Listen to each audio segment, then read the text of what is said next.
All right, guys, how's it going? This is Whispers from the Void. As always, I'm Evan. And I'm Phil Davides for the Intimates. Thanks for tuning in, folks. We're getting back into interviews, people. We're losing ideas. We don't know what else to talk about. So we're going to start bringing other people back in to help make these episodes go a little bit better. Today, we have someone who's really cool. At one point, and I quote, he was called the local Quebec craft beer king. I'll let you guys take a guess at who said that. But we are here and joined by Noah Forrest of Beerism.ca. How you doing, buddy? I'm doing good. You? Thanks for having me. Yeah, thank you for coming. And you know what? I'm doing just dandy. Phil? Oh, I'm good. Like, I had an exam. All good, I think. Did you pass?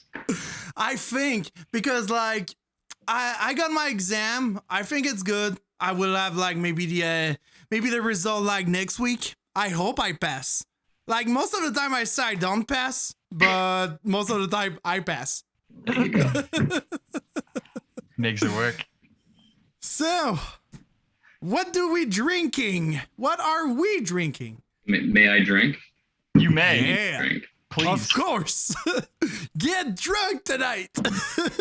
I'm drinking Bacchantes Bank Hotel, Ooh. which is a nice and thick New England Mmm. Ooh. Oh, Sabro. hi, boys. Sabro and Citra. Nice. Beautiful. What about you guys? Oh. Phil, the floor is So- yours. So, Noah, I said to you, like, earlier today, I got some Messorem, Mhm. but I haven't said what. It's not a high boy. Look It's at one you. of the big Ooh. bottles. It's Messorem featuring Les Bacchantes, which is like a winery. Mhm. And I don't know where is the winery. I haven't checked Sure. that out. This one is called Des Raisins dans mes céréales, which means grapes in my cereal. You have to put grapes in your cereal. It's always Grapes- better in the morning. grapes in the Right. cereal.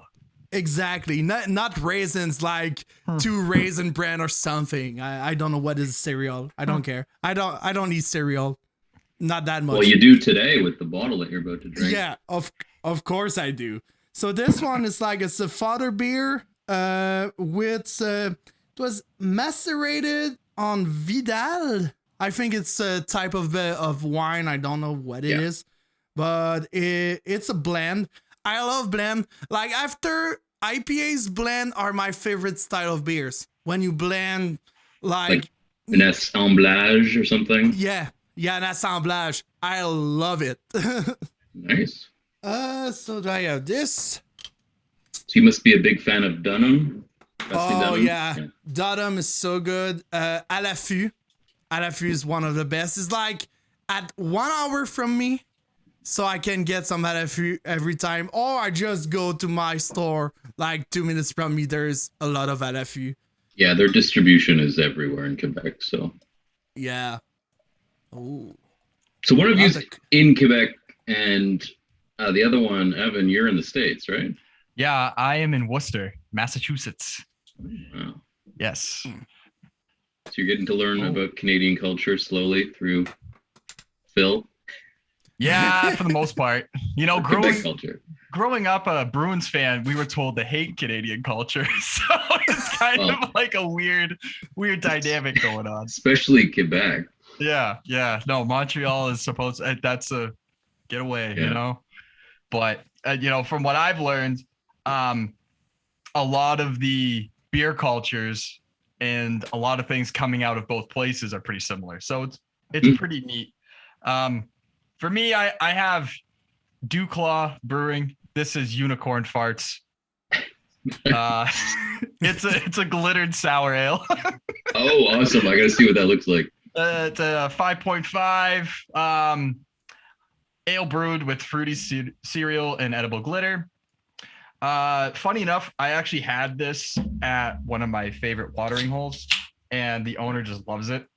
And he loves it because not only does it look good, but it tastes good. Very, very fruity. Well, glitter is a silly but fun ingredient. Yeah, I don't know how well it's gonna show up. Normally, I have to look straight down in to be able to see it. Guess it depends on how much they put. Yeah, no, so they don't really typically, at least what I've seen, because I do kind of, flip it over, let it kind of, do the thing, whatever, Right. whatever that is. And then, look at it in awe and like, wow, nice. But normally it's like, by the time I'm sitting there and, it's been a couple hours, it's probably like my 8th beer. So I'm like, it looks great. It looks magical. Yeah, I know. I'm like, the awe is kind of taken out of context, but I don't know. We'll get there. Shit, that one I'm drinking, so nice. Good. Yeah. So good. Like, I'll be honest, Messorem, I like it. What I don't like is waiting fucking 7 hours for having that beer. So you went That's the only... and you waited? Yeah, I waited because of my brother. Like I told that on the last episode of the podcast. Not really. Ooh, nice color. But yeah. I told that on the last episode, but I waited because of my brother. Because when I saw the line at 6:30 a.m., I was like, do I fucking do it or I just go back to my hotel? Like, if it wasn't for my brother, I wouldn't have do it. I wouldn't. Because, like, fuck. It was a huge 6 line. hours?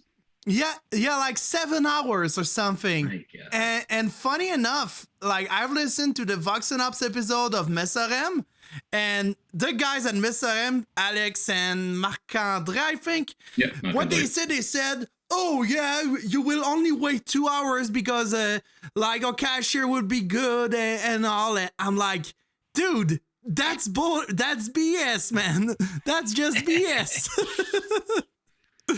It's also possible they weren't expecting that insane of a turnout. I don't know. I mean, they had to realize it would probably be pretty big, but 7 hours. That's what I thought. They didn't realize how big they were, and now they realize it. And the third anniversary, I think it will be like they will understand that they will not have 500 people. They will have 1,000 waiting, of course. Yeah, it's so weird how that works in general in beer. Yeah. Those waiting lines, sometimes I'm just like, what the fuck? The meme was like that day because Brewski was doing a release on that day. And the meme was everyone at Messorem, 10 a.m., Brewski opens, nobody. I think the last time I waited in line for something like that was probably Modern Warfare 2 when I was in high school.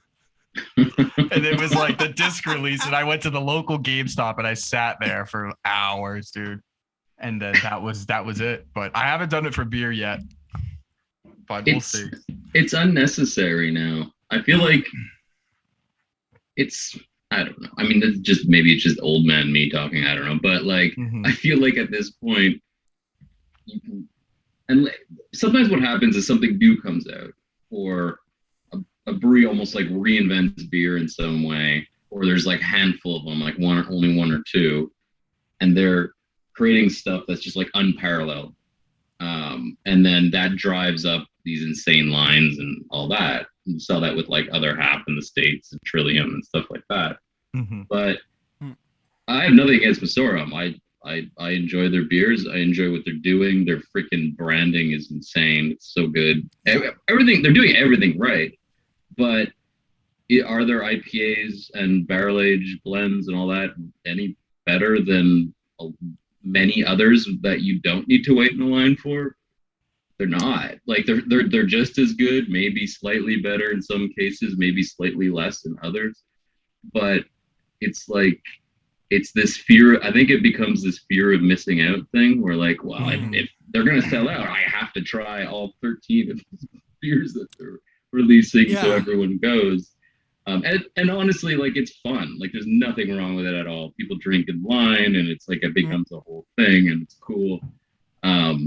it's interesting to me how that works. But I think it's also interesting in the world of, I don't know, basketball shoes or Star Wars figurines or whatever you want to nerd out on. It's kind of, or tickets to a show or whatever, like it's interesting to like look at the psychology behind it and what drives it.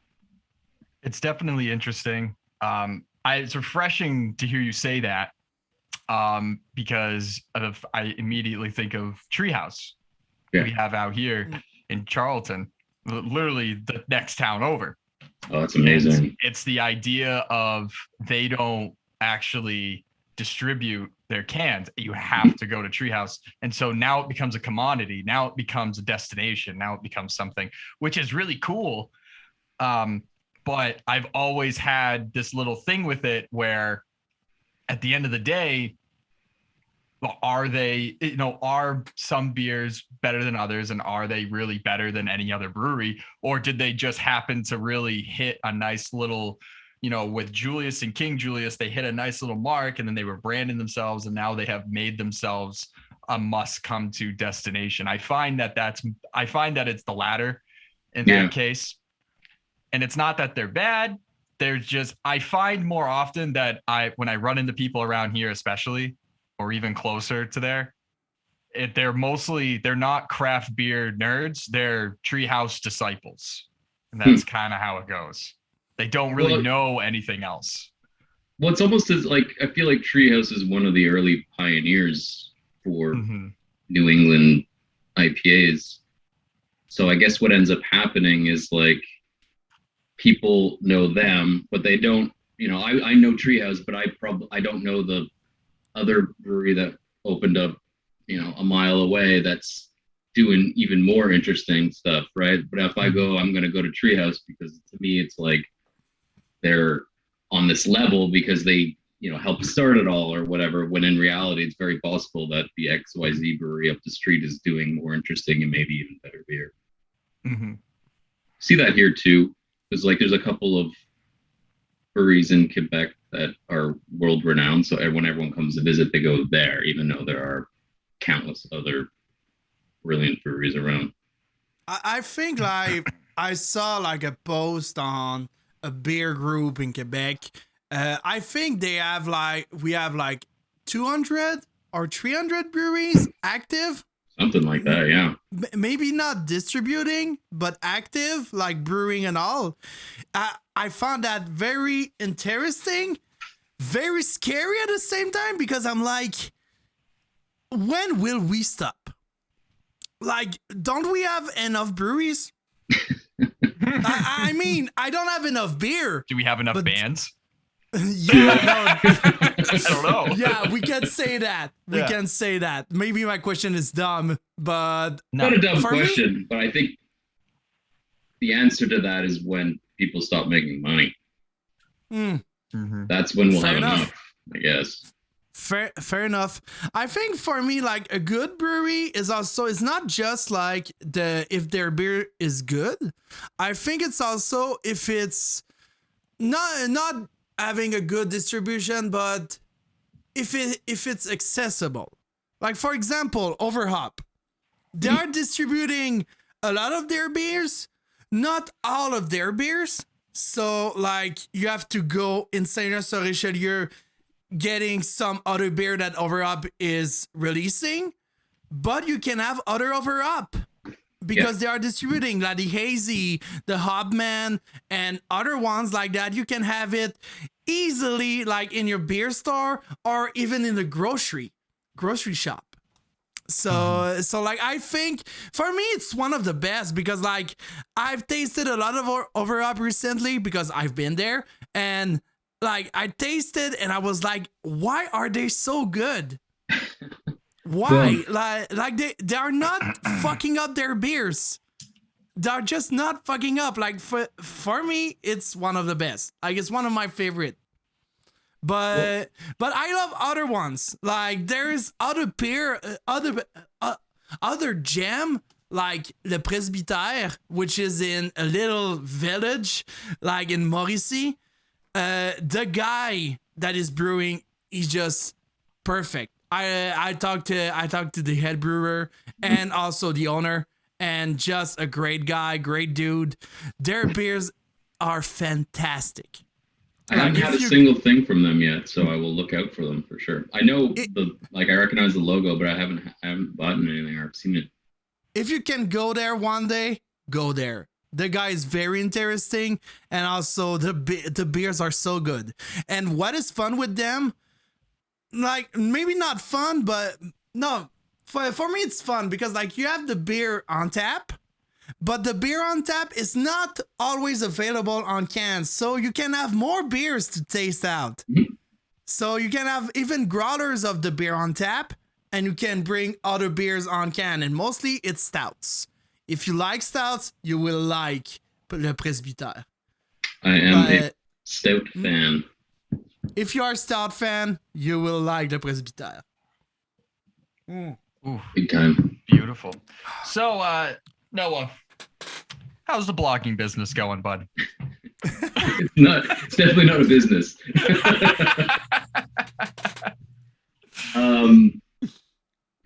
It's going okay. I haven't been blogging in a while, or at least traditionally what that meant. Now people have Instagram accounts instead of bloggers, so I guess as long as you're doing some kind of media in some genre, then you're a blogger, I guess is kind of the current nomenclature or whatever. But I've been kind of slow for the last few months, going through some heavy personal stuff, so I haven't been as active. But I still have the site, and then every once in a while I'll post like an actual article that I'll write. But I try to keep up pretty heavily on social media with photography and just quick beer reviews, or just to help promote local breweries and stuff like that. But it's always kind of gone well for me. I've been doing it for almost 10 years, and as long as you don't care too much about like success in any real way, I think it's a fun hobby, in the sense that like you can put a lot of time and effort into something and then get no response or no engagement or no this or no that. And if you're okay with that, then it can be a lot of fun. But I think what ends up happening is a lot of people start and they expect something, and whatever that thing is, they don't hit it in a week or a month, and they just stop. Whereas if you just enjoy doing it, then I feel like it allows you to stick with it a bit easier, because it's not a particularly, like, it's kind of a thankless thing. I mean, it's grown for me, and like I get a lot of beer at this point, which is great.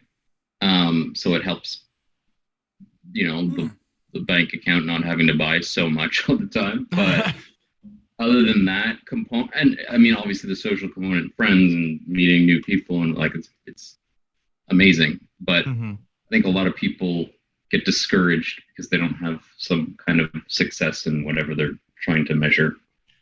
Yes, yeah. I feel that in the idea of blogging and vlogging, maybe not so much vlogging, but has become sort of like a dying tradition.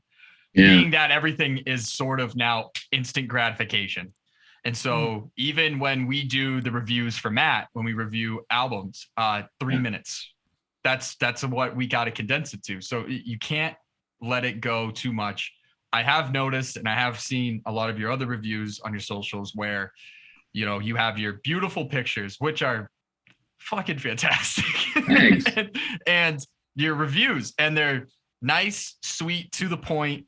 They're grabbing, and you read the whole thing, and you don't feel like, you feel you got something out of it. So the way you do it is perfect. Thank you. There definitely is. I know what you mean. The idea of that lack of, people are reading, and people tune in, but you don't see it. It's like me and Philip talked about it with the podcast. It's like you can look at the stats and stuff, but it's like at the end of the day, we don't really know who's listening. We don't really know who's paying attention. That's just kind of what you go into, and eventually you start hearing back, periodically from either bands or people, and you talk and you make the friends and you meet new people, and that's kind of the whole cycle of the big machine. It's how the gears go. It just it ends up being as kind of like stressful as you want it to, in the sense that like if you and Phil are just cool doing this and having fun chatting with people or whatever, and then that's it, then you're kind of just like scot-free in terms of like, this is what we do, this is fun, blah blah blah. If it blows up into something, then that's great. If it doesn't, then fine. But I feel like if you put too much emphasis on things like stats, then you can just get so quickly obsessed with it. I remember at the beginning being obsessed with it. It's like every time I post, I was just like refreshing on the page until I just like drove myself crazy and then stopped completely. I just didn't care anymore. But also, I mean, like, it depends on who you are and what you're trying to do with it too, I guess. Like if you're a very goal-driven person, very motivated and blah, blah, blah, blah, and you need to like get here and then get here and get here, then and that's just how you go through life, and more power to you. That's just not, I realize that's not me. I'm more just, I'm very like, I'm going to keep doing the same thing forever. Maybe it'll work.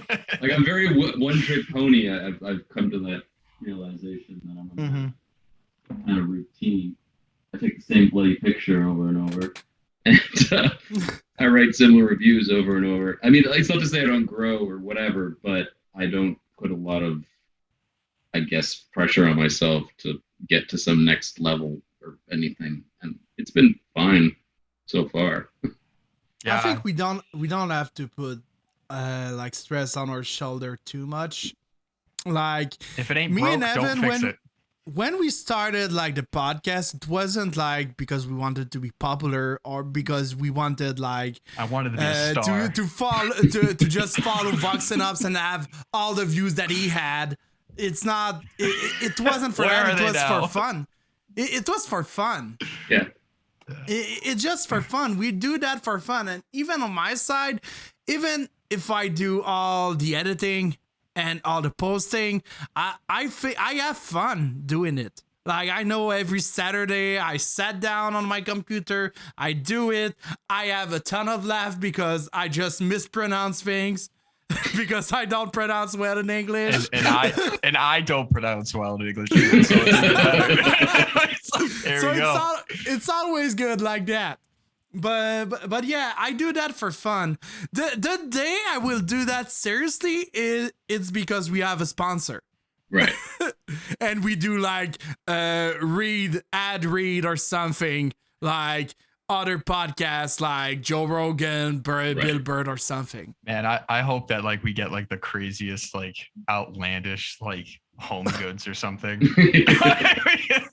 This episode is presented by Manscaped. Or like they know that like we're metalheads, so they're like it's like a twine store or something. They're like, yeah, for patches you can come in, we can get you some, that would be perfect. discounts on some thread. Yeah.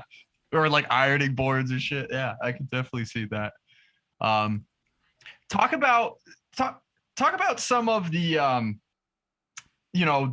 I feel like you've been doing it for such a long time, and sometimes, I mean, I don't know how you feel, but I know that like I feel this way sometimes. Like with metal, it's like you have to kind of relearn to love things sometimes, just like certain things, because it's been a part of your life for so long. And sometimes you get that, like I remember like just recently I had heard an album, and it was like, a genre you hear a million times, the same lyrics over and over, the same thing, but it's like they did something new, and it kind of re-sparks that love and that passion that you have. Just talk a little bit about the passions behind beer and the things that really kind of get you interested, like when you look at like a new beer coming out, or you see like new styles being invented. Well, I think that's what's kind of in general fun about beer is that it can be something that is refined and worthy of respect and dissection in any equal to wine and whiskey and fine food. But it also can be really stupid, and you can put glitter in it. And I think that's what makes it awesome, because you can't do that with wine or whiskey. It's like it comes with a certain like stupid gravitas or something that like you can't push the limits because like for some reason I don't know why. Like I mean I guess you do, like you have wine coolers and you have crappy sugary whiskey mix shit, but all that stuff's like straight garbage mostly, right? Like you can, the thing about beer is you can put marshmallows and cream cheese and fruit puree and actually create something that's bloody delicious and balanced in a weird way. And I think that's one of the things that's super fun about beer. And it's been, like you said, I've been doing it a while, and I've gone full circle in so many ways. Like you grow up. I'm 41, so when I was 16 until 30 ish, like beer to me was yellow fizzy liquid, right? Like the typical whatever Budweiser, blah, blah, blah. Coors Light. Like yeah, like just American lagers or imports or whatever. Pilsners, shitty Pilsners. And then because that's all beer ever was, and then you finally start tasting something that's different, the trend at the time for me, and I think for most craft beer enthusiasts, were to hate on that style of beer. But there's also a reason why Pilsners took over the world. It's because they're fucking great. But it was like this counterculture that sparked the craft beer revolution or whatever. And I've kind of come full circle on that, and that I actually really love lagers again and rediscovering them, and it's become quite trendy around here. I know it's been like that for a couple of years in the States, but it's only kind of hitting now in Canada and Quebec. So that's a lot of fun. So it's fun to see like yourself in the journey of going through all that, and as well like this new silliness. It's always been silly. Like when I started out, it was silly in that people were making beers 1,000 IBUs to be as bitter as humanly possible. Like just like the most, like they called them palate wreckers because they made them so incredibly bitter that you took a sip and it was like, or they made at the time, like the trend or the crazy shit was to make like super high ABV beers that were like 18% or whatever. Like let's see how high alcohol we can get. Dick kickers. Yeah. But now the silliness is kind of more dessert related or more whatever. And I got really like, I think a few years ago I was really like pushing back against it. You know, like I like this is just stupid. It's not beer anymore and blah blah blah blah. But lately I've just kind of like kind of embracing it more because I think it's just. Yeah. It like it's not harming anybody. I think there's like this fear that it's going to destroy the craft beer community or something. But if you just look at the history of it, I mean, these kinds of silly things are what's kind of driven it from the beginning. And just because people are making smoothie beers and pastry stouts doesn't mean that people aren't going to drink good shit. I think the goal of craft beer is to make something that is attractive. Yeah. And not only attractive on one way, but attractive for everybody. Like, you like the old lagers, like Czech style and all. Go check it. Go take some lagers. Go take some pilsners. You want something silly? Go check Brewski, like in Quebec, and the Smoothie Sour scene. Or just the Smoothie Sour with cheesecake in it. Like, go check that out. You want some lactose, Team Lactose? Go check Craig. No, I mean other breweries. I mean other breweries that do lactose beer. But, like, or you just like sours, because, like, since I am a craft beer nerd, I try to make my parent taste. And my mom, I realized she loves sours, but only sours. Like I try IPAs, doesn't work. I try lagers, doesn't work. Sours. And the petit jus de mort of Messorem, it's her favorite. Nice. And I don't have a lot. So she gets one sip of every can. Yeah, every time. I like the beautiful challenge of, because I have so many friends. I am really, when it comes down to it, the only one that I know of my friend group that actually like is into beer and does the whole thing. And like I'm really into the brewery Four Phantoms. I talk about them a lot. Here we go. I'm going to talk about them some more. And I fucking drive an hour and a half from here to go see them. They do sours and they do dark beers, stouts, and things of that nature. And it's just my wheelhouse. I love going there. And I'm like the only one I know that will do that. But I love the challenge of being able to be like, you know, somebody's like, I'll never have a craft beer. And it's like, all right, well, let me get you something. And then it's like, you know, I got to go around to all the breweries and I'm trying to find stuff. And a lot of time, you know, we have a great brewery here called Jack's Abbey that just does lagers, pilsners, radlers, that kind of deal. It's always a go-to. You know, you go there, you get just like the house lager, just something basic. Try this. You know, they have the hoppies, they got the basic pilsners, they got something for everybody. Just introductory stuff. It's how I started, and it's how I feel a lot of people get started. You know, you just randomly, you're probably at the bar, you've ordered 17 mojitos at this point. They just said last call. You can't see what's on the list anymore. You said to the bartender, surprise me. And so now they just, you know, they walked into the cooler and said, fuck it, give this guy this hazy thing that we're forced to carry. And then they give it to him. And then for like, he just loves it. And then that's what he remembers for the rest of the night. He was like, I was smashed and I had this hazy lager. Nice. And I know, because it's happened to me. And then you remember remember it for the rest of your life, and you're like, wow, that thing was delicious.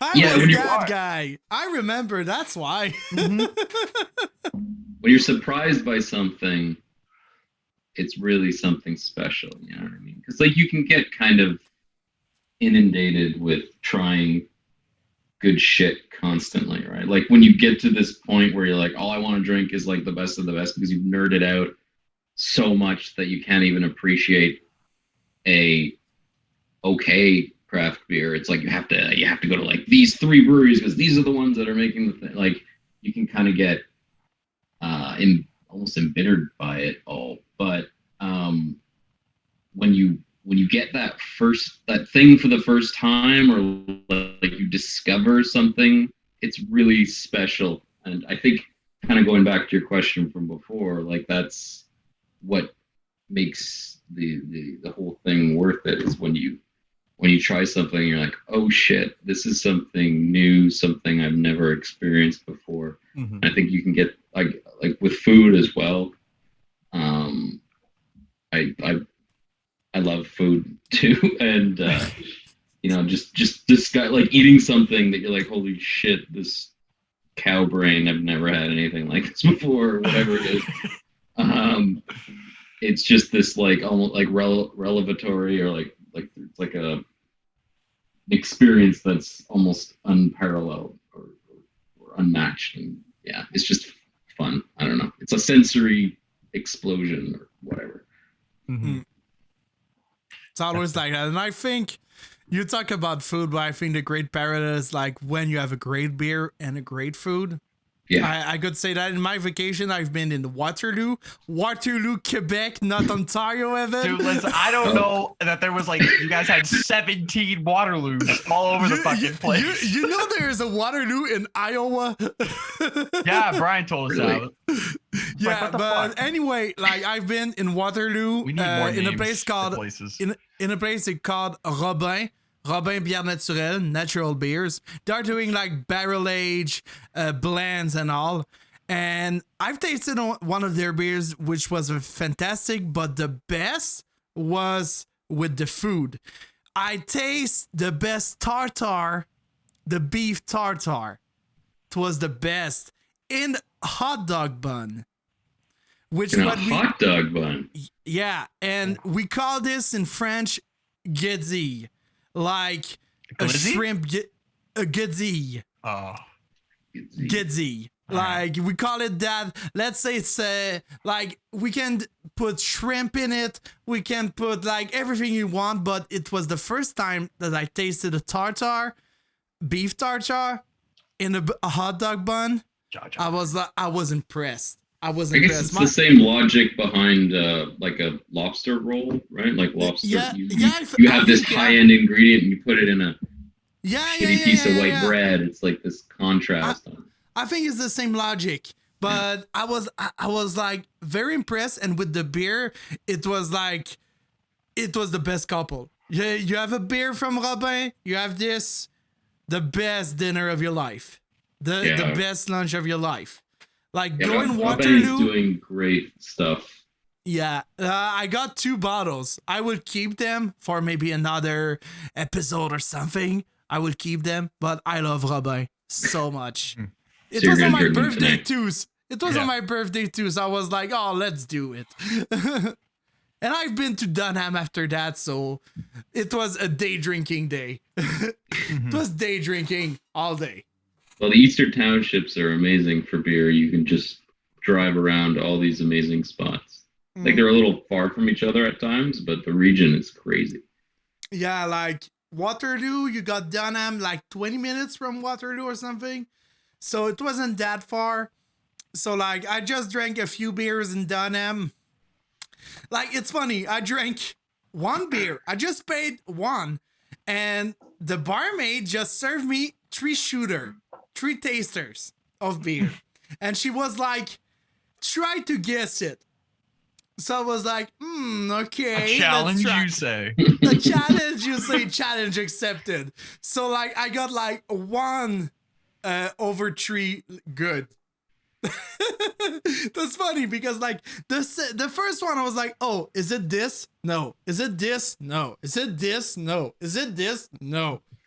So I'm like, okay, what is it? Is that one? Oh, okay. And she served me the second. I was like, that's an IPA. Is it that one? Yes. So I know I got a good knowledge of IPAs. That's good. I like it's my favorite style, but now blends are just taking over the IPAs because it's just so good. I gotta tell you, I had that double bock. That thing was something else. It's funny. The German style of beer is incredible. You talk about Doppelbock. I got a Doppelbock from Le Presbytère. It's with some licorice. Licorice? No, licorice. Licorice. Like licorice. Zambuca. Yeah. But it's with licorice. I was like, oh, damn. Is it licorice? It makes sense. It sounds like it's absinthe. Oh. It was with absinthe leaf. Oh. Absinthe leaves. Absinthe tastes like licorice, so it makes sense that you're attributing. Yeah, I said licorice, but yeah, it tastes like licorice, but it was absinthe leaf. So I was like, what the fuck is that one? But it was so good. I still have 1 or 2 left. Such great beer. It's called the Nice Beer to Die. The Nice Beard? Nice beer. Beer, like a beer. But Nice like beer to die? Because what they're doing in the beer in can, they're doing some tribute to metal bands, and they did a tribute to the band End of Green from Germany. It was like an old doom metal band from Germany, and it was for the first album of End of Green, and one song was called Nice Day to Die.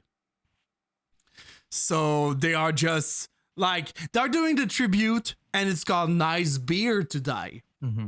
So I was like, okay, let's buy that one. Let me ask you guys something. What do you?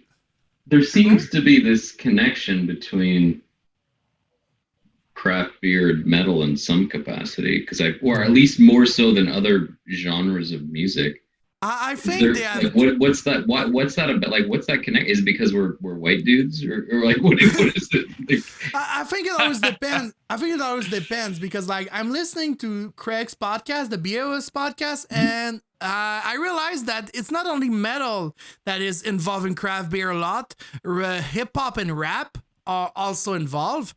I Like feel like it's a lot less, and It a is. lot like less. he's trying to find that specifically because that's his background. But I feel like I don't know. I could be wrong, or maybe it's just a Quebec thing too, because there's a pretty big metal scene in Quebec. I feel they're huge metal scene. Yeah, I feel that what happened is the idea of metal being such an underground culture, being against the grain, being very much out there with a lot of their ideas, the people you meet. Like it's almost like one of those like secret hush hush kind of things. Like you don't like you wear the shirt, but you don't talk about it. Like that kind of like everyone's the unity that comes with that.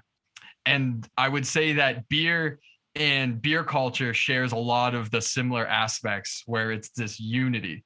It's against the grain. There is that sort of, you know, hey, did you hear about this? Did you hear about that? Like the idea of tape trading back in the day. Now we do beer trades, you know, the similarities, you know, how extreme can you get the metal? How extreme can you get the beer? You know, we talked about how silly things can get. You know, the genres of music and things like that. You talk about a band like Bro Job, which is just straight parody stuff, party cannon. Now we have I'm drinking unicorn farts and fucking glitter beer. You know, there's all this crazy stuff. There's just so many similarities, and I can definitely see that a lot of the same people, if you are someone like that, you all just, you know, more likely than not, you all kind of just have the same background, the same ideas. And so naturally, you would probably gravitate towards it. Be like, I'd love to have a craft beer at a show, moshing or something, you know, just like go nuts and crazy, you know, which is kind of funny because when you think about it, back in the day with like old school Bay Area thrash, everybody thought of those guys, they're wearing their vests and they got a Budweiser, you know, like that was kind of the thing. And it's sort of evolved into this more like, you know, and I also real quick, I just really like to think that musicians think on a level of art that a lot of people don't. And so in their mind, they're kind of like, well, I would like something that represents me more than a Coors Banquet. Yeah. Even though I love Coors Banquet, but they're like, I would love something better, you know, and a lot of different things, I would say. Now there's so many layers to it, and you're right. You actually touched on some things I didn't even think about.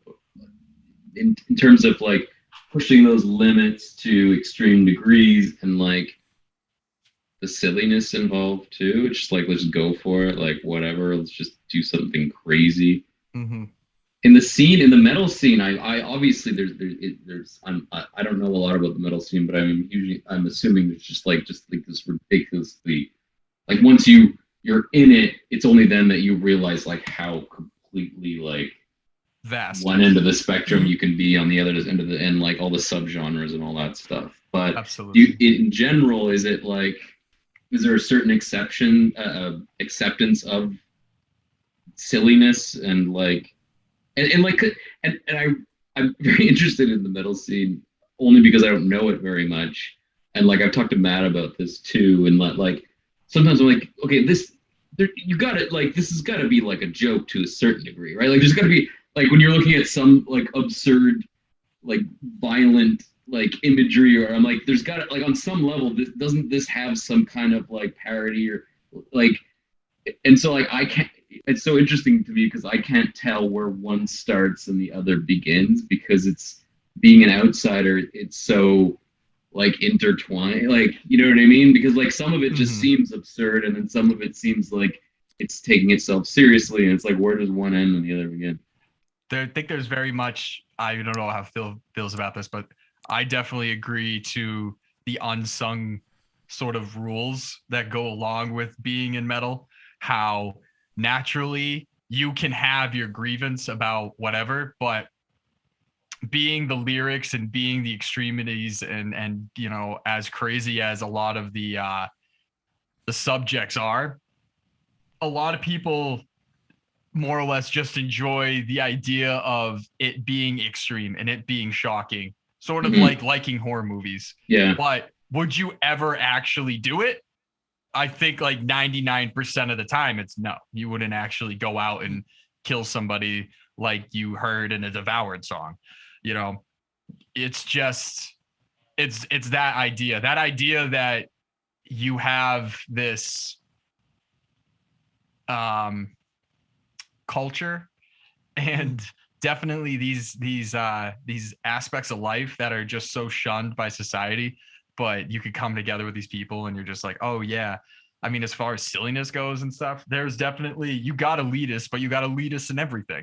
You know, there's beer. I've met both beer elitists and metal elitists who basically swear up and down that there's really only one true genre or one true beer or whatever, and that's just how it is. And most of the time you can show people some silly shit and they'll probably just be like, the music's cool, but you know what's up with the lyrics, and you know, but you all have a laugh at the end of the day. It is what it is. And just the idea of the unity.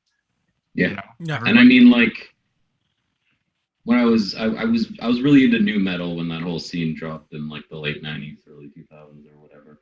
And I was in a lot of mosh pits, and like there's something about the culture of the mosh pit, at least at the time, I don't know what it's like now or whatever, but that had so much respect built into it and so much kindness mixed in with all the anger that like you wouldn't get in any other place.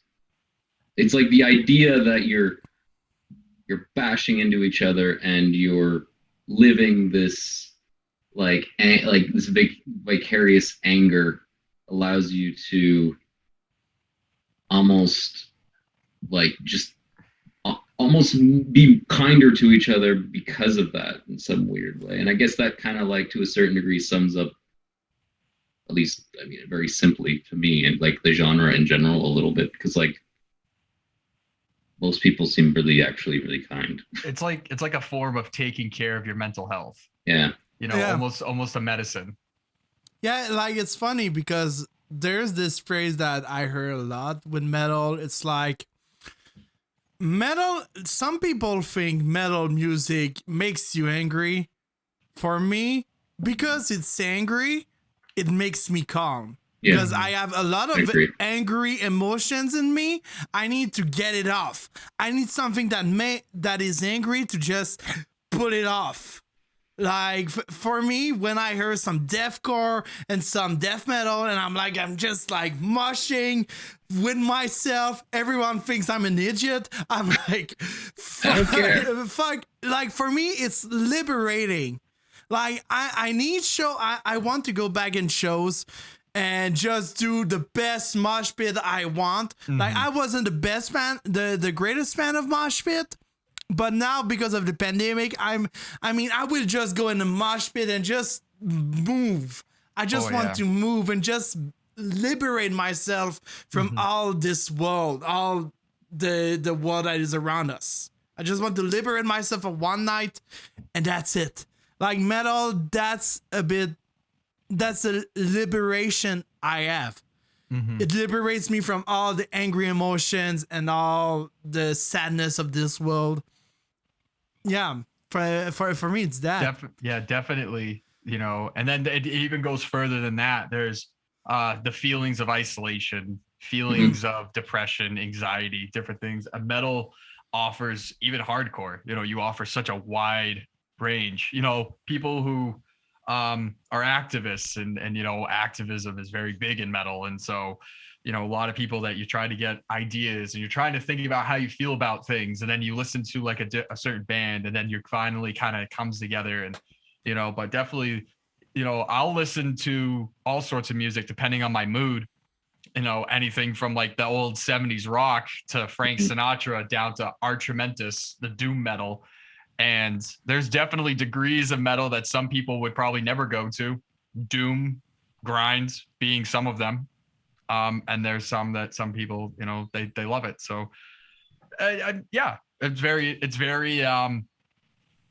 just a nice community. The sense of community is very apparent in metal. Do you guys mind if I run and grab another beer? Can you edit that out? No problem. We I can will also let just- I will let it I out like to because when Phil leaves, I like to talk. Do you guys? What beer should I get? Tell me its style of beer. And what do you have? Do you I have all the blends? things. I have He has everything. all the things. Hey, you Get a know what? I Radler. will get another one for me too. I can pass it through. Yeah. Okay. Evan, choose a style for both of us. Let's see. Noah, you get a Radler. Oh, I don't have a red. Oh! That would be like literally the only thing. I can't think of another beer you could have come up with that I wouldn't. Now we're gonna try. Let's say do a hoppy pilsner. Let's see what I can find. And for me, porter. shit. I think I have something. Can I do a stout? Yeah, I can do a stout. Okay. Go do a stout. And just like that, it's just me, people. They went off to go get their drinks. I am left by myself. It's a weird dynamic. I will be sitting here talking to you, the void. Sometimes, like when I work outside in these crazy hot days, the sweat that just accumulates, it gets just the sweat is just everywhere. And I don't really know what to do about it. Baby powder or something. All right, you guys are back. Synchronicity. Mm-hmm. I got a India Pale Lager. Does that fit your? That works. From Charlevoix. Oh, Charlevoix. Fantastic. Staple. Charlevoix is one of the best. Funny enough, I played like a board game one time, and one of the questions it was like, you put how many on 10 like in your knowledge of something, and it was a question about beer. I wasn't the one to add the question. It was one of my friends that got a question, and it was like the question was, where is the Dominus Vobiscum from? And I was laughing. I was laughing. I was like, how did I win this lottery? I was like, I know the answer. I will wait, Evan, but I can show it to you. It's Vox. Yeah. Vox&Hops Brewtal North America. I heard that one was good. Is that the coffee one? Yeah, it's Entre Stout Et Mirage. So it's a stout. It's a coffee stout, like Brazilian coffee and amburana. Evan? It's a Brazilian coffee, if I'm not mistaken. Yeah, it's like Brazilian coffee. That thing's sick. So this, and so funny enough, I got 2 cans, and I don't know what is that black thing on it. I don't know if probably it's like from canning. Yeah, or it's leaking, one or the other. But it could just be like leftover crap when they were canning it. Maybe. But as long as it's carved, you're probably good. Mm-hmm. Yeah, but I think it's good. I will take the Vox&Hops glass. I have a new release that actually just came out. Let's see, 2 weeks ago. Nice. Yes, maybe. Ooh. I have the giant pumpkin from Greater Good, the Imperial Pumpkin Ale, baby. Pumpkin season has arrived. And Steph there will be pissed. Steph is somewhere shedding tears of sadness. Steph is one of our friends from the Vox&Hops, and this guy hates pumpkin beers. He doesn't like him. A lot of people like hating on pumpkin beers. It's a thing. I love it. One of the first beers I ever really got a hold of. Wow. I think it comes from the whole like basic girl pumpkin spice latte hate And I think that just ended up trickling down into beer at some point, Mm-hmm. where it's like a few years ago, the idea of anything pumpkin spice was like the greatest thing in the world. And then overnight it became the worst thing or something. I don't know. It's weird. Like, it wasn't cool anymore. Cloves and cinnamon wasn't cool anymore all of a sudden. Yeah. You're talking about cool and not cool. I have a little game for every one of us over there. I have a little game. I got one more. It's a game that everyone played every time. It's overrated, underrated, but let's do it with beer. So I call it overrated beer or underrated beer. Okay. You're gonna put me up against him? No, it's not against. Like it's not against. It's like it's just like having the opinions and all. Like I participate too. Oh. So like it's just like I just say a style and you say it's overrated or underrated. Discussions. Let's go with something like IPAs. Can we step back for 1 second? And sorry to do this, but like when we say overrated or underrated, do we mean people think they're better than they are? Or they don't think they're or like generally speaking, people don't like them as much as they should, or people like them too much? I think for me, overrated could be like something more in the realm of like it's so much appreciated that everything else just like in their shadows in a way. Gotcha. Like the underrated are the style of beer that needs to be more present in the scene. Like for things that us. are abused by demand. So I think like let's go with IPAs and IPAs in general, not just like Ghost IPA or Double or DDH, just IPA in general. Overrated or underrated? I think they are overrated, even if I like them. Yes. I would say under. Really? Underrated? I would say underrated, and I would say it for this preference. The idea that too many times everyone does the same thing with them, I feel. I feel like you can do more with them. I just feel like nobody actually they always put off their crazy ideas for styles that people may not like as much. And so they try to get more people interested in those styles, whereas they look at an IPA and they say, well, it's an IPA. You're either going to like it or you're going to hate it. And so there's not enough innovation. There's not enough, people putting forward some crazier, a more innovative styles, ideas, things like that. Okay. That's what I would say. Okay. Interesting. Let's go with Smoothie Sours. No, but I just put a style like that, but it's so interesting to have opinions because like Smoothie Sour, like for me, it's underrated.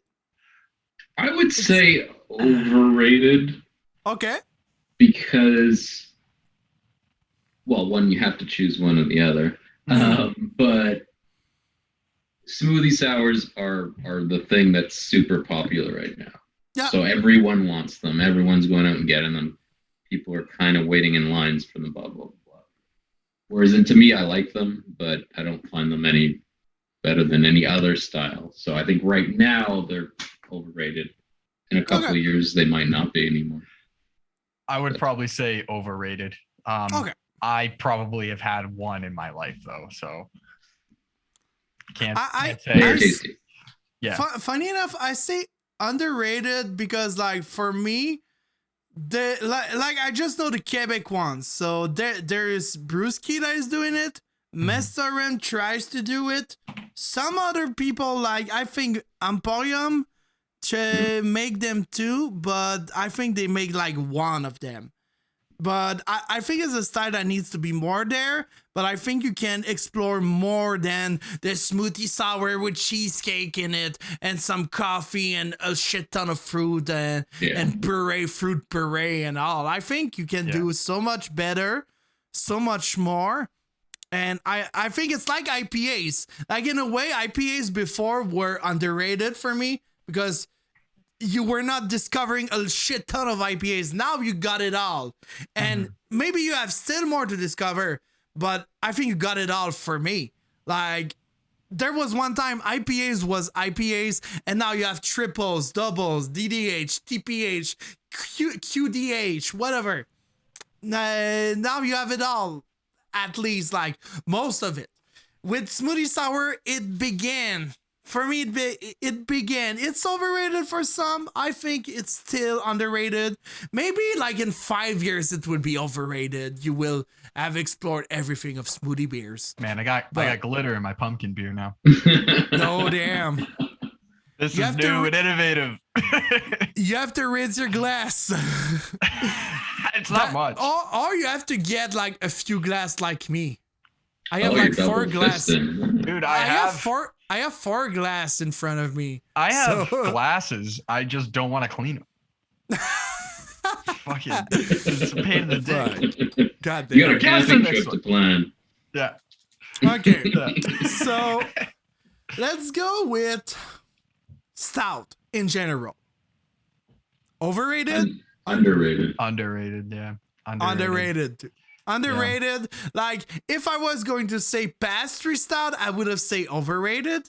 Yeah, but stout in general underrated, because people, there's not enough. I see a lot of people that are like, I don't like dark beers because it's dark. It doesn't look beers. Dude, it's beer. Stout is English. Yep. It's from the English history. So, like, of course, now you got pastry stout and you got a shit ton of other stout, but like, stout is still stout. Like, this one, it's a great stout, 6%, and like, it's a great stout. You want a stout to begin with? Go with that one. Yeah, I mean, I'm a big fan of Guinness. I know Boston, blah, blah, blah. But I would love the options of having stouts that weren't all like lower ABVs, stuff like that. I don't need, the bitterness isn't a thing for me. I just want lower ABVs because I want to be able to have more of them. A lot of the time I go, wherever I go, I always start with a stout because I'm sick in the head, I guess. But it's like I have the stout and it's like fucking always either 8+. Yeah. And it's like that sets my tone. I don't mind doing that, but it's like, dude, I'd love to have a stout that's like 5%. Just get all the feelings and appreciations out of it with the lower alcohol content. I think that would be fine. I don't understand why there isn't as many. I mean, I think traditionally it was all low, on the lower side, or mostly anyway. I think what happened now is all the more contemporary or more trendy breweries, they want that richness, so they push those limits. So it's always on the higher end, like you said, 8 to 15% or whatever. But yeah, like I love the roastiness of a stout, and if you can brew one at a more reasonable ABV and you can have a few of them, it's awesome, because they don't have to be richer. It's just the grain profile that makes it darker, gives those coffee flavors. Like, ideally for me, I like somewhere in the middle where you can have like 7% stout that's like rich enough that it's like got that slight viscosity, but then at the same time it's actually, you can have a few of them because you're not like sipping port or something, right? Which often ends up happening with these giant, huge imperial stouts. Side little bar, cold or room temp? For stouts? Yes. Somewhere in the middle for me. Always depends. Like, this one, it's room temperature, and I think it's pretty good. I think the other can I have, I will try to put it in the fridge just to test and experience with it. But like, mostly when I got a stout, like I got another stout from Messorem, and this one I tried to make it age a little bit. I would maybe try it only like in Christmas, and like I would make it age, and it's room temperature for now. So, but I think it always depends. My rule for beers, for a stout, If it's 5 degrees, I put it in the fridge, 5 degrees and less.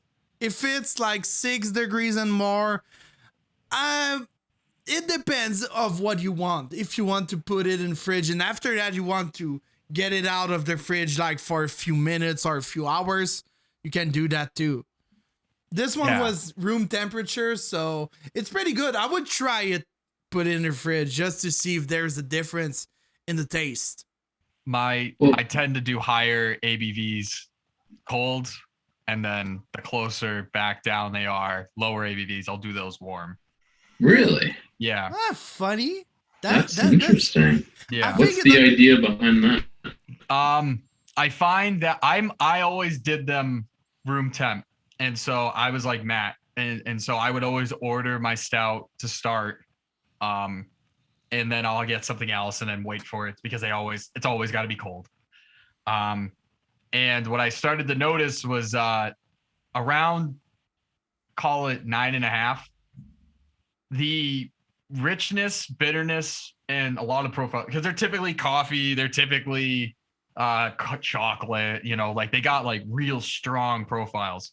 I've always found that, to be able to drink them, throughout an evening, and I'm talking like three beers in an evening, to be able to drink it at the end of a night, warm, it's just too much, just a little too much. And so I will always drink anything around, if it's like 8, then I kind of look what's in it. But around 8, I'll drink that. I'll leave that aside. But if it's like 9 or higher, I'll leave it cold and I'll drink it as it comes cold, because it kind of makes it a little bit more bearable, I would say. A little bit easier on the body, being that it's a higher ABV. And I mean, like, while all this is going on, the preference, like, I typically drink Imperial styles. I like the higher ABV beers because I try to not have as many. So I'm like, I'll just have like, 1, 2, or 3 or something like that. So if I can have a higher ABV stout, I will. I just would rather not have to get the shock involved in all of it. So that's at least my mindset. It works for me. I've had other people. I tell other people to do that too, and sometimes it works, sometimes it doesn't. There's no real rules, and it's all on what you like and your preference, and that makes sense, because I feel like temperature in general is really interesting, and like it's the same with food. I feel like if you eat food too hot, changes the flavor. If you eat it too cold, it does as well. I think what it comes down to is when something gets closer to room temperature. So if something's really cold, then it gets closer to room temperature, or something's really hot and it gets closer to room temperature. It's like at that closeness to room temperature is when you truly start tasting how the thing tastes. Like, I feel like for me anyway, it's the closest that because it's not being masked by temperature at that point. Yeah. Like if something's if the soup is scorching hot, like you're to a certain degree missing out on some component of it. And then if you drink it at room temperature, it's not meant to be eaten at room temperature or whatever, but you definitely taste more nuance than if it's scorching hot. And I feel like it's the same thing with beer.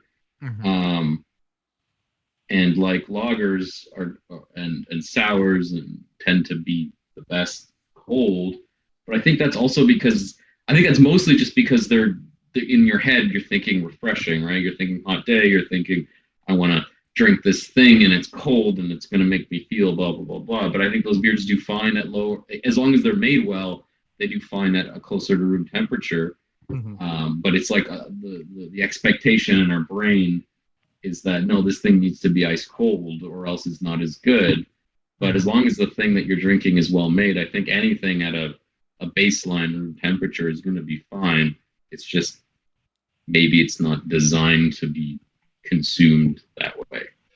Maybe that kind of goes on the idea that a lot of American light lagers around here, they want them cold because when they taste cold, like crap. they taste like garbage. So if you leave it warm, then you're gonna realize, oh God, this is terrible. But it's like if you have it cold, then yeah, it's fine. Oh, that's exactly what it is. Yeah. Like it's pumped with so much rice and corn and all that. Like when you let that warm up and you drink it, it's gross. But if you drink a solid lager, otherwise, like it might not be my preference to drink it warm, but it should still be fine. Like the idea that anything is gonna taste gross at a certain temperature is absurd to me because that means that thing is just bad. You know what I mean? Like whether it's a glass of water or Coke or whatever, like there's a reason why when you drink Coke at room temperature, it tastes like disgusting syrup is because you're drinking disgusting syrup and you're masking it with like 30 cubes of ice and keeping it in the fridge because it's gross and like you're masking that. So I feel like once I got into beer and started drinking good beer, I realized that like no, there's nothing wrong with drinking a beer at room temperature. What was wrong was that the beer that we were drinking was bad. But again, that's not to say that you can't drink one thing cold versus another because that can make the experience more enjoyable. And I can understand what you're saying about like the huge high ABV beers, especially if you're finishing the night on that. It's thick, it's sweet. That temperature is going to cut through that a little bit for you, and like take something that's rich and make it come off a bit more refreshing. Yes. Interesting. All right, Phil, what's next? Shit, I'm seeing the hour. It's already 7:43 right now. Yeah, I talk a lot. I'm sorry. No. It's been good. You know what? Because like I think we have to get you on the podcast again for another episode. We'll have to do part 2. Part 2, or we do an episode with Craig. Part 2, Craig and Noah. We get Craig and Noah. We combine 2 episodes. Yeah, that could be fun because I saw you doing a lot of live with Craig on Instagram. Yeah, those were a lot of fun. AOS. Yes. Yeah. So yeah, we have to get Craig on the podcast again. But yeah, so I have a gift. That's a thing I do since like the third guest that we had. I always do that. I just take the name and I do a logo with it. So I just put your Beerism logo with your name and your photo. Very nice. Oh, and your photo is amazing. Did you had some course or something like to do photo like that? No.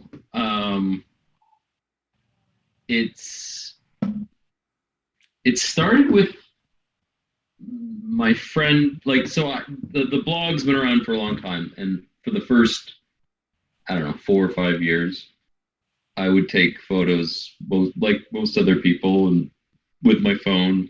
I think I always had a little bit of an eye in that I realized that, like, if you take a photo, I don't know, in a dark room on your dinner table, it's gonna look like shit. So, like, I would make sure to take photos outside, and I would use apps on my phone to try and clean them up or whatever. And like, they looked fine. They didn't look like spectacular, but they looked okay. They look better than like 80% of what you see on Instagram these days.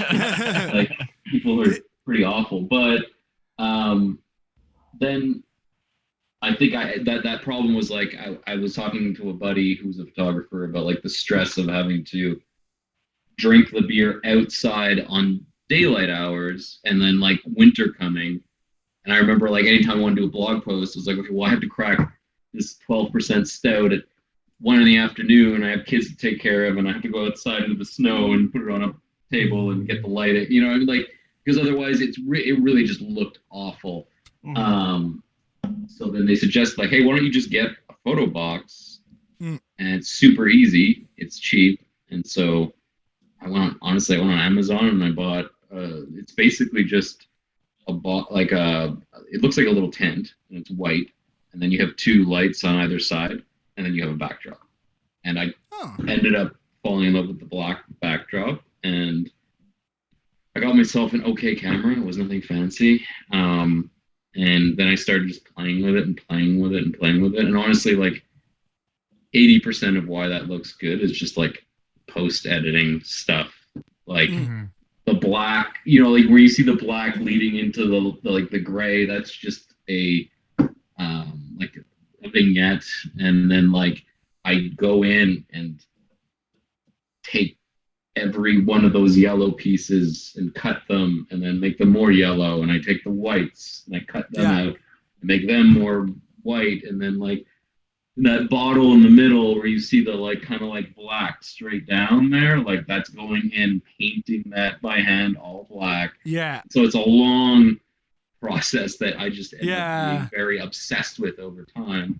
And then I'm not a photographer. I don't know a lot about photography, but I've gotten really good at that one thing. Yeah. I feel you, because like at school I'm studying infographics, and I got a course. I got a course of photography, and what we did, one of my exam and one of my activities lessons, was we got like this table, a mirror table. We put lights on it, and we put some bottles. And I got some beer bottles and beer cans. So you take photo of beer cans and you put some reflection on it, because the table puts reflection because of the lights. So I just get those fancy photos of beers, and I'm like, oh yeah, I want to do that of my life. Oh, it's fun. Bottles are a lot more fun than cans, and it's unfortunate because bottles are going away. Yeah. But I much more enjoy taking photos of bottles. Bottles is cool because like it's not coming back, it's going away like you said, but with blend beers it stays. Blends, yeah, at least in Quebec for now. Blends and barrel age, I think it will stay. But that's my opinion. So I will send you that GIF, and I got like the one without the background.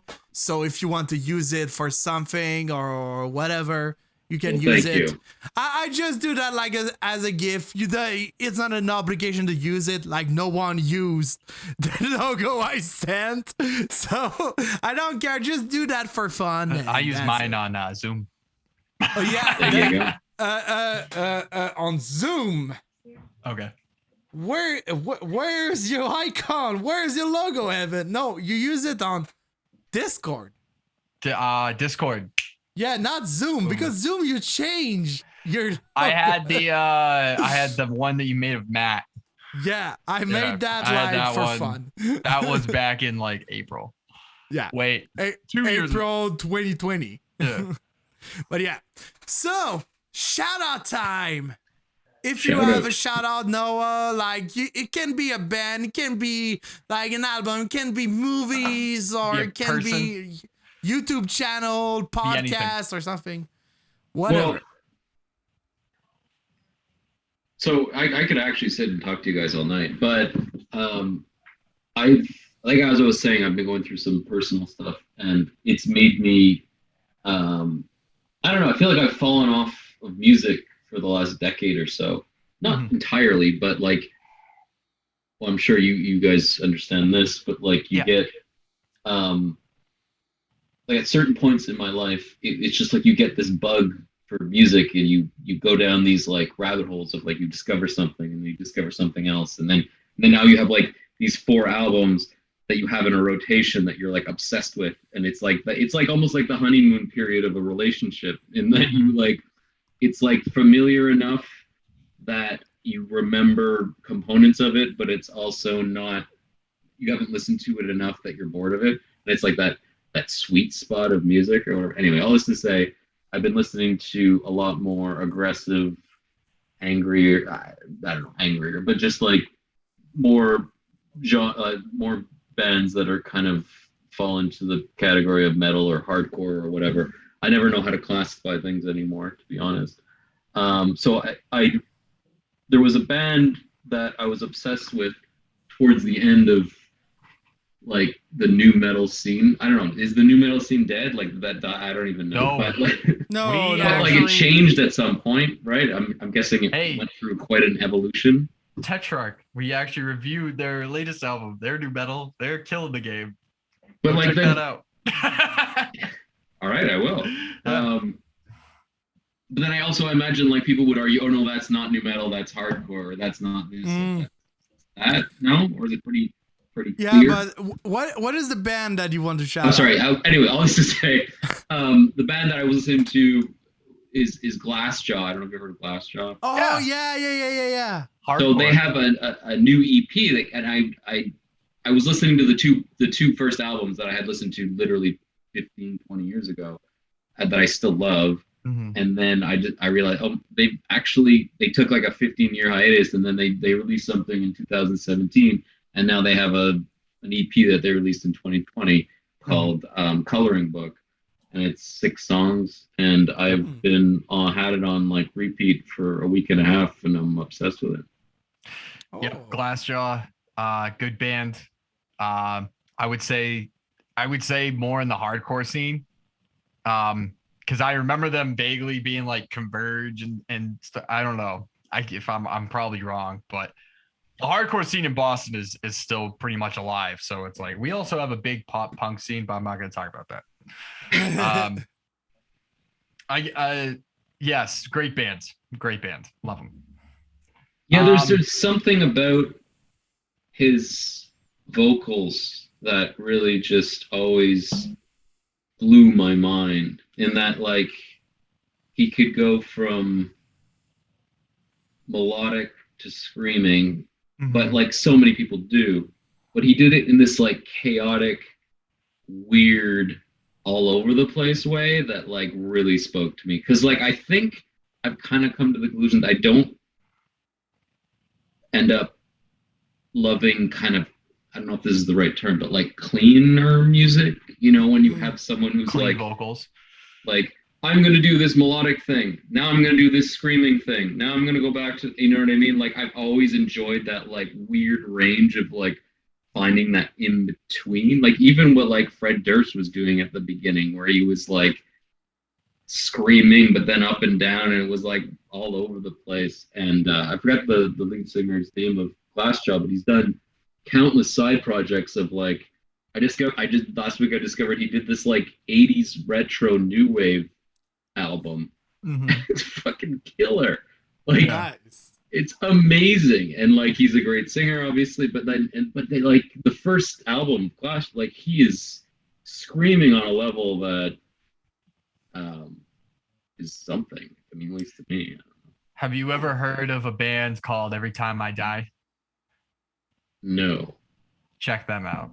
You'll probably like them too. Keith and the boys are good people. I'm seeing them next week, so Every Time I Die. Yep. So Yes. what do you have as a shout out, Evan? Mine is actually, it's not a full album that's out yet. This album releases October 8th, 2021. I'm going with Creeping Death, The Edge of Existence. I heard the first title song. Love it. Fucking the Texas boys kill it all the time. I'm very excited for the record. On top of literally all the other crazy stuff that's come out this year from Texas, Frozen Soul being obviously numero uno one. I feel like this album, if Creeping Death stands up to what they always do, it might be probably the best death metal album that comes out of Texas. So, and which will basically make it the best death metal album probably out there. I'm very excited. Looking forward to it. October 8th. Keep your ears open, people. I have two. I won't take that long, but I have two because I have to shout them You're out. only allowed one, Phil. Yeah. I don't care. It's my The show. rules of my podcast. My podcast, I do the rules, and their rules are I got two. No, because like I'm hesitating, and I'm like, fuck hesitating. Let's do both. Let it roll. First, the first it's Etienne Pelosov. It's because of Evan that I know Etienne Pelosov. It's an album Crazy called stuff. True Black Jazz. True Brutal Black Jazz. So it's like black metal with jazz. Really? Yeah. It's very interesting, and I think the song Soul Power, I think it's one of the best. Like, you got this part where there's two drums. There's a drum on the left side and drum on the right side. So like you got a drum off with like the left and the right side. It's pretty interesting. I love that album a lot. I don't know a lot about jazz, but I know, like, if I'm not mistaken, the idea behind jazz is that they go on a riff and they just follow it, and it's like improvisational music. Yeah, so is a lot of metal, you could go back to like music theory comes from jazz. Right. Yeah. You could say that. Yeah. Yeah, a lot. And it's Imperial Pumpkin. I don't know the other album that he released. Like after this one, that's the only one that I know. It's the only one? It's the only one, and he released a song this year. Okay. So True Brewtal Black Jazz, go check that out. And another album, more band. It's Traitors. It's deathcore band, but deathcore beat down, so like it's going low and slow. It's just fucking intense. The singer is unique. The singer got this voice. It's like it just want to get you like this and just grab you. Yeah. It's just fucking intense. And the guy is called Tyler Shelton. And this guy is doing some memes on the internet, like just doing covers of songs and just doing his growl voice. Just epic. And Traders, they got this album, The Hate Campaign. The last album they released called Repent. That is fucking good. And they released a new song called Menace to Society. So it's Menace to like the number 2 and Society. Very good song. I don't know if they will release a new album this year. I hope so. But great song, great band. That's my 2 shout outs. Fantastic. We know you're only allowed 1. Yeah. I know, but I make the rules. Noah, it has been an absolute pleasure. I thank you for coming on, taking your time. I look forward to, now that I guess it is out in the atmosphere, we're going to try to get Noah and Craig on, and that will probably also be a long one. But hey, you know what? Entertaining is entertaining. That's what we're here to do. So 2-hour episode. That's the 2 hours objective. minimum. At least. It's been awesome, guys. Thank you. Thank you. Looking forward to next time. As you guys know, I'm Evan. And I'm Phil. Thank you for watching, and see you on the next episode. Take care. Cheers.